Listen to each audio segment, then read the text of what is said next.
2021년 전국 한인연합감리교회 특세 2월 18일 말씀을 전할 플로리다 템파 한인연합감리교회 백승린 목사입니다. 오늘 하나님께서 우리에게 주시는 말씀은 이사야서 23장 1절로 5절 그리고 15절로 18절까지의 말씀입니다.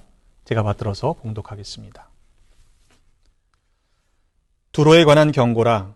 타시스의 배들아, 너희는 슬피 부르짖을지어다. 두로가 황무하여 집이 없고 들어갈 곳도 없음이요, 이 소식이 기띔 땅에서부터 그들에게 전파되었습니다. 바다에 왕래하는 시돈 상인들로 말미암아 부요하게 된 너희 해변 주민들아, 잠잠하라. 시올의 곡식 곧 나일의 추수를 큰 물로 수송하여 드렸으니 열국의 시장이 되었도다. 시돈이여, 너는 부끄러워할지어다. 대저 바다 곧 바다의 요새가 말하기를, 나는 산고를 겪지 못하였으며 출산하지 못하였으며 청년들을 양육하지도 못하였으며 처녀들을 생육하지도 못하였다 하였습니다. 그 소식이 애굽에 이르면 그들이 두로의 소식으로 말미암아 고통을 받으리로다. 15절의 말씀입니다. 그날부터 두로가 한 왕의 연한같이 70년 동안 잊어버린 바 되었다가 70년이 찬 후에 두로는 기생의 노래같이 될 것이라. 잊어버린 바 되었던 너 음녀여, 수금을 가지고 성읍에 두루다니며 기묘한 곡조로 많은 노래를 불러서 너를 다시 기억하게 하라 하였느니라. 70년이 찬 후에 여호와께서 두로를 돌보시리니 그가 다시 값을 받고 지면에 있는 열방과 음란을 행할 것이며 그 무역한 것과 이익을 거룩히 여호와께 돌리고 간직하거나 쌓아두지 아니하리니 그 무역한 것이 여호와 앞에 사는 자가 배불리 먹을 양식, 잘 입을 옷감이 되리라. 아멘. 하나님의 말씀입니다. 사순절을 맞아서 전국에 있는 한인연합감리교회 교회가 한 말씀으로 은혜를 나누게 되어서 참 감사합니다. 바라기는 이 사순절 기간 동안에 하나님께서 우리에게 같은 마음, 한 마음을 주시기를 주님의 이름으로 축복합니다. 오늘 함께 읽으신 23장의 말씀은 그 전반부에 해당하는 백성들의 심판에 대한 경고의 메시지 가운데 13장으로 23장까지의 말씀이 이방 백성들을 향한 하나님의 또한 심판의 메시지, 경고의 메시지를 담고 있는 가운데 마지막 장에 해당합니다. 23장의 1절로부터 14절까지의 말씀은 과거의 일, 그리고 현재의 그들이 얼마나 교만한 죄를 지었는지, 하나님 앞에 패역한 죄를 지었는지, 멸망의 원인에 대해서 말씀하고 있는 것이고, 또 15절로부터 마지막 18절까지의 말씀은 그러나 그들에게도 하나님께서 다시금 기회를 주시고 돌보시는 회복의 메시지가 담겨 있습니다. 1절의 말씀에 보면 두로에 관한 경고라고 말씀하고 있습니다. 두로라는 나라는 시돈과 함께 자주 등장하고 있습니다. 그래서 이 두로와 시돈은 마치 형제 나라처럼 인근에 접해 있는 해상 무역의 중심지였고 그로 인해서 아주 부강했던 나라로 소개되고 있습니다. 심지어 다윗이 성전을 지을 재료를 준비할 때 이 두로와 시돈으로부터 백향목을 수입하기도 하죠. 역대상 22장 4절의 말씀에 보면 또 백향목을 무수히 준비하였으니 이는 시돈 사람과 두로 사람이 백향목을 다윗에게로 많이 수운하여 왔음이라, 그렇게 말씀하고 있습니다. 그러니까 다윗을 위해서 백향목을 보낼 정도로 풍요로웠던 나라입니다. 지중해 연안 가운데 그들 때문에 부요를 누렸던 나라들이 많았습니다.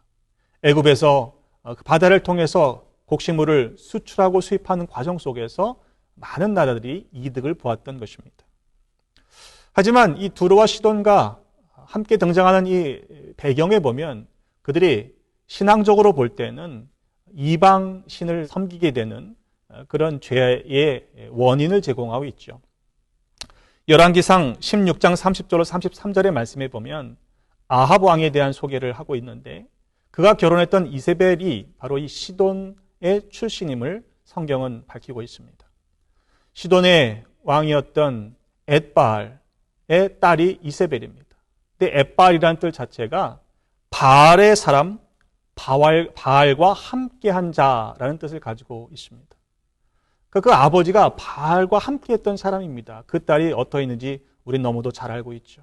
그래서 아합을 성경이 이야기할 때에 그 이전의 모든 사람보다 여호와 보시기에 더욱 악했다. 하나님의 진노를 심히 일으켰다라고 성경은 우리에게 증거하고 있는 것입니다. 어쨌든 이렇게 두로와 시돈 상인들은 그들이 풍요를 누렸지만 그 풍요 때문에 오히려 하나님 앞에 범죄하게 되었다라고 성경은 오늘 우리에게 말씀하고 있는 것이지요. 2절의 말씀입니다. 바다에 왕래하는 시돈 상인들로 말미암아 부유하게 된 너희 해변 주민들아 잠잠하라. 왜입니까?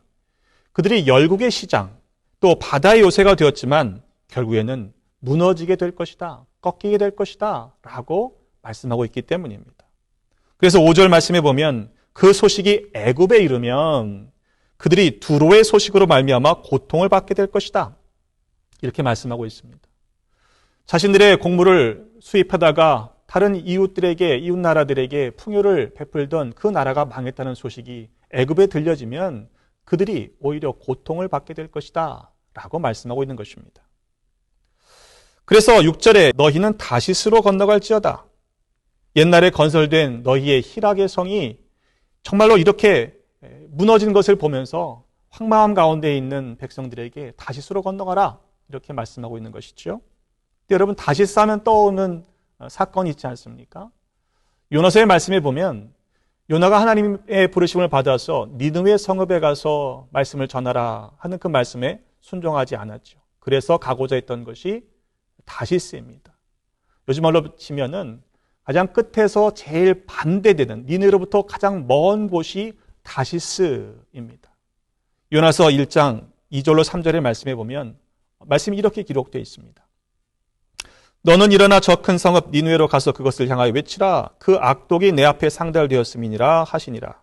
그러나 요나가 여호와의 얼굴을 피하려고 일어나 다시스로 도망하려 하였는데 그래서 욥바로 내려갔을 때 마침 다시스로 가는 배를 만나서 그 배를 타게 되죠. 여호와의 얼굴을 피하여 라는 그 설명이 되어 있는 그 목적지가 바로 다시스입니다. 하지만 이 무너진 성읍의 사람들이 다시스로 피한다고 해서 문제가 해결되지 않습니다. 그들은 8절의 말씀에 보면 면류관을 쓰이던 자요 그 상인들은 고관들이요 그 무역상들은 세상에 존귀한 자였던 사람들이다. 두로의 상인들이 그랬다는 것입니다. 면류관을 씌워주고 또 고관들로 대접받고 다른 사람들에게 존귀하게 여겨졌던 상인들입니다. 그런데 그 나라가 무너지고 나니 그 모든 영화는 순간적으로 순식간에 사라지고 말게 되는 것입니다. 8절의 하반절은 이렇게 말씀합니다. 두로에 대하여 누가 이 일을 정하였느냐? 9절은 분명하게 선포합니다. 만군의 여호와께서 그것을 정하신 것이라. 만군의 여호와께서 그것을 정하신 것이라. 이스라엘 유다만의 하나님이 아니라 온 우주 만물을 지으시고 다스리시는 하나님이심을 분명히 말씀하고 있습니다. 그들이 그렇게 멸망하게 된 근본적인 이유가 무엇입니까? 교만 때문이죠. 9절의 하반절에 보면 모든 누리던 영화를 욕되게 하시며 세상의 모든 교만한 자가 멸시를 받게 하려 하심이라. 그것이 하나님이 정하신 바다. 이렇게 말씀하고 있는 것입니다. 이 두로와 시돈이 얼마나 교만했는지 에스겔 28장의 말씀을 보면 우리는 그 단서를 찾을 수 있습니다. 에스겔서 28장 2절로 5절의 말씀에 보면 두로 왕에게 이렇게 경고하라 말씀하시죠. 네 마음이 교만하여 말하기를 나는 신이라 내가 하나님의 자리 곧 바다 가운데 앉아 있다 하도다. 오죽 교만했으면 자신이 신이라 생각했고 하나님의 자리에 앉아 있다라고까지 말했겠습니까? 네 마음이 하나님의 마음 같은 채 할지라도 너는 사람이요 신이 아니거늘. 또한 네 큰 지혜와 네 무역으로 재물을 도하고 그 재물로 말미암아 네 마음이 교만해졌다. 그들이 교만하게 된 이유가 무엇입니까? 그렇게 상거래를 통해서 풍부한 수익을 얻어들이고 그 쌓아놓은 재물 때문에 하나님 앞에 교만하게 되었다라고 이야기하고 있는 거예요. 또한 에스겔서 28장 16절로 18절의 말씀에 보면 네 무역이 많음으로 네 가운데에 강포가 가득하여 네가 범죄하였다. 또 17절의 말씀에 네가 아름다움으로 마음이 교만하였으며 네가 영화로움으로 네 지혜를 더럽혔다. 그렇게 말씀하고 있습니다. 여러분, 하나님께서 우리에게 풍요를 주시고 은혜를 더하실 때 그것이 하나님으로부터 허락된 것이라는 사실을 아는 것이 중요합니다. 인정하는 것이 중요합니다. 그런데 우리가 살다 보면 그렇게 되던가요? 내가 누리는 것이 너무 당연하고 내가 수고하고 애써서 얻은 것처럼 우리 착각할 때가 많이 있지 않던가요? 이 팬데믹을 겪으면서 온 세상이 환난 가운데 있을 때 그동안 우리가 누렸던 것들이 당연한 것이라 생각되었지만 우리가 지난 1년 동안 고백하게 되는 것이 무엇입니까? 매일매일 우리가 누리는 것들이 하나님이 주신 은혜였구나 라는 사실을 깨닫게 되지 않으셨습니까? 그런데 그 사실을 잊어버리면, 교만해지면 하나님께서 그것을 기뻐하지 않으시고 거두실 수도 있다는 사실을 우리는 마음속에 새겨야 할 것입니다. 신명기 8장 11절로 18절의 말씀도 분명히 미리 하나님께서 경고하셨죠. 내가 오늘 네게 명하는 여호와의 명령과 법도와 규례를 지키라. 그리고 하나님 여호와를 잊지 말도록 삼가 행하라. 네가 먹어서 배부르고 아름다운 집을 짓고 거주하게 되며 또 네 소와 양이 번성하며 네 은금이 증식되며 네 소유가 다 풍성하게 될 때, 그때 그러면 만사형통인가요? 다 이루어졌나요? 그런데 하나님은 말씀하세요. 바로 그렇게 될 때에 네 마음이 교만하여 하나님 여호와를 잊어버릴까 염려하신다고 말씀하고 있습니다. 이어지는 말씀 속에서 이스라엘 백성들을 40여 년 동안 광야에서 그렇게 훈련시키신 이유가 무엇입니까? 마침내 네게 복을 주시려고 그렇게 시험하셨다라고 말씀하시는데, 신명기 8장 17절로 보면 그러나 네가 마음에 이르기를 내 능력과 내 손의 힘으로 내가 이 재물을 얻었다 말할 것이라. 네 하나님 여호와를 기억하라. 그가 네게 재물 얻을 능력을 주셨음이라 라고 분명하게 말씀하셨습니다. 여러분, 우리가 누리는 것들이 내가 잘나서, 내가 능력이 있어서, 내가 지혜로워서 얻어진 것이 아니라는 사실을 알아야 합니다. 하나님께서 그 능을 주셨다는 사실을 여러분 인정하시기를 바랍니다. 그래야 그것이 마침내 복이 됩니다. 그 사실을 알지 못하면요, 그 많은 것들이 주어졌음에도 불구하고 그것을 누릴 수가 없는 거예요. 그것이 복이 아니라 오히려 화가 되기도 한다는 사실을 우리는 주의해야 할 것입니다. 에스겔서 28장의 말씀에 보면 때문에 이 시돈을 향해서 이렇게 말씀을 선포하라 라고 말씀하시는데, 내가 그에게 전염병을 보내며 그의 거리에 피가 흐르게 하리니 사방에서 오는 칼에 상한 자가 그 가운데에 엎드러질 것인즉 무리가 나를 여호와인 줄을 알겠고. 이어지는 말씀 속에서 계속 반복하시는 이야기가 무엇입니까? 하나님이 원하시는 게 뭐예요? 내가 여호와다. 내가 하나님이다.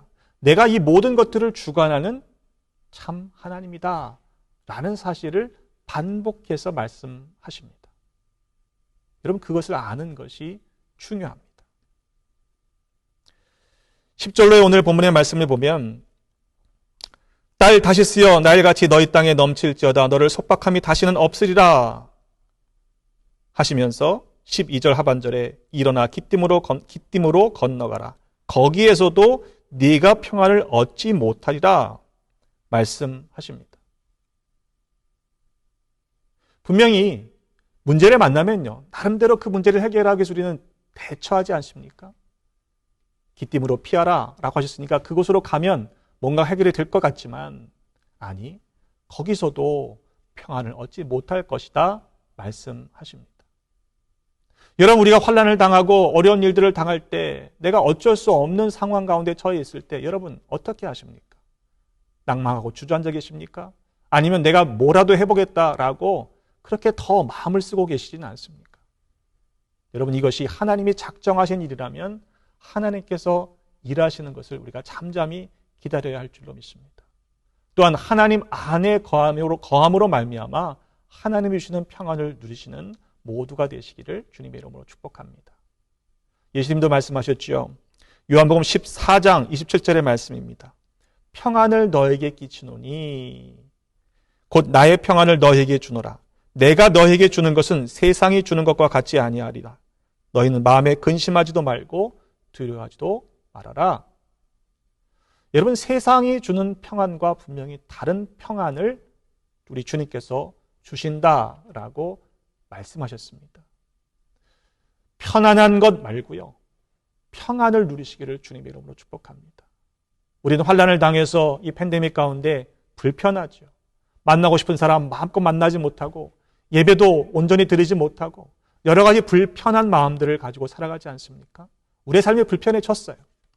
하지만 하나님 안에서 평안을 빼앗기지 마시기를 바랍니다.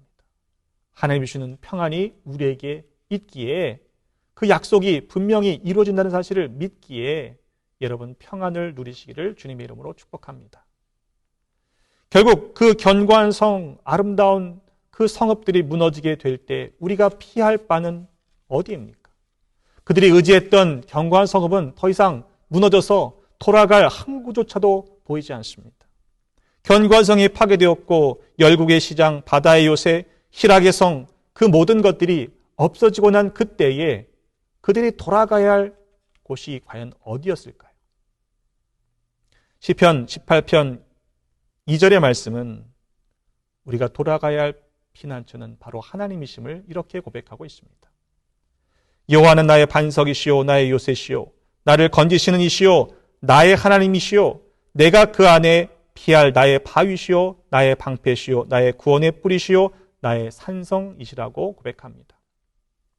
여러분, 우리에게 주어진 은혜는 하나님께로 피할 수 있는 기회가 있다라는 사실 때문입니다.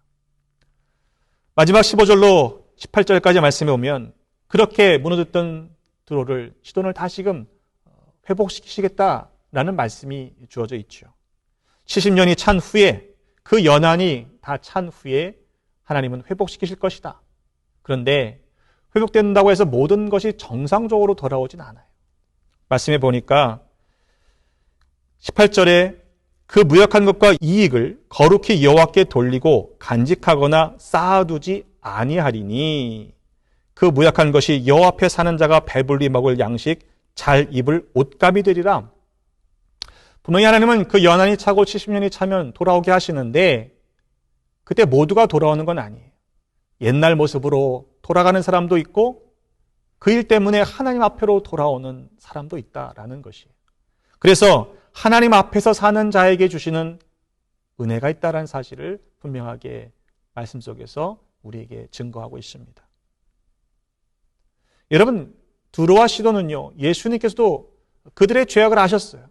그런데 예수님 시대에서도 그들보다 더 악한 죄를 짓고 회개하지 않았던 곳이 있습니다. 바로 예수님께서 많은 권능을 행하셨던 마을들입니다. 마태복음 11장 21절로 22절의 말씀에 보면 화 있을진저 고라시나 화 있을진저 벳세다야, 너희에게 행한 모든 권능을 두로와 시돈에서 행하였더라면 그들이 벌써 베옷을 입고 재에 앉아 회개하였을 것이라. 내가 너에게 이르노니 심판날에 두로와 시돈이 너희보다 견디기 쉬울 것이다 라고 말씀하셨습니다. 여러분, 우리에게 동일한 말씀이 선포된다고 할 때에 과연 우리는 두로와 시돈보다 하나님 보시기에 의롭게 살아가고 있다라고 과연 자신할 수 있을까요? 하나님의 권능이, 능력이, 역사가 일어나지 않은 것이 아닙니다. 분명히 더 많은 능력을 행하셨던 곳임에도 불구하고 주님은 이렇게 말씀하세요. 내가 이 행한 권능을 두로와 시돈에서 행했더라면 그들은 벌써 회개했을걸? 여러분, 우리는 과연 어떠합니까? 이 시대의 교회가 다시금 회복해야 할 모습이 어떠한 모습이어야 할까요? 요한계시록 3장 17절로 19절의 말씀에 보면 라오디게아 교회를 향해서 이렇게 주님은 말씀하십니다. 그들의 문제가 무엇이었습니까? 네가 말하기를 나는 부자라 부요하여 부족한 것이 없다 하나 실상은 무엇입니까? 네 곤고한 것과 가련한 것과 가난한 것과 눈먼 것과 벌거벗은 것을 알지 못한다. 그러니 회개해라, 열심을 내라 라고 말씀하셨습니다. 교회를 향한 주님의 경고의 메시지. 여러분, 두로와 시돈이 모자라서가 아닙니다. 너무 풍요했기 때문에 그들은 하나님 앞에 교만했습니다. 우리가 당하는 이 환난의 때에 우리의 모습을 돌아보시기를 간절히 바랍니다. 그래서 내가 혹 교만해서 우리가 너무 풍요롭기 때문에 하나님을 필요로 하지 않고 하나님께 구하지 않았기 때문에 당하는 일들은 아닌가? 우리 스스로를 한번 살펴보는 기회로 삼으시기를 간절히 바랍니다. 여러분, 모든 것이 무너져서 낙심한 가운데 있는 분들이 있습니까? 낙심하지 마시기를 바랍니다. 하나님이 회복시키실 것이기 때문에 그렇습니다. 우리 가운데 너무도 풍요로워서 지금 이런 상황 속에서 나는 전혀 해를 당하지 않고 나는 괜찮다라고 스스로 위로하고 계시는 분이 있습니까? 여러분 감사하세요. 그러나 내가 잘나서 되어진 것이 아니라는 사실을 우리는 잊지 말아야 할 것입니다. 바라기는 하나님만이 우리의 피난처 되십니다. 하나님은 우리의 요새가 되십니다. 이 환난의 때에 우리가 우리의 교만을 깨닫고 하나님 앞에 회개하고 열심을 내어 돌아감으로 말미암아 이 모든 어려움 속에서 능히 믿음으로 승리하시는 우리 모두가 되시기를 주님의 이름으로 축복합니다. 사순절 기간 동안에 여러분들이 새벽마다 하나님을 찾고 구하실 때 하나님이 이 은혜를 주실 줄로 믿습니다. 다시 한번 오늘도 말씀을 붙잡고 주 안에서 승리하시는 우리 한인연합감리교회 모든 성도들이 되시기를 주님의 이름으로 축복합니다.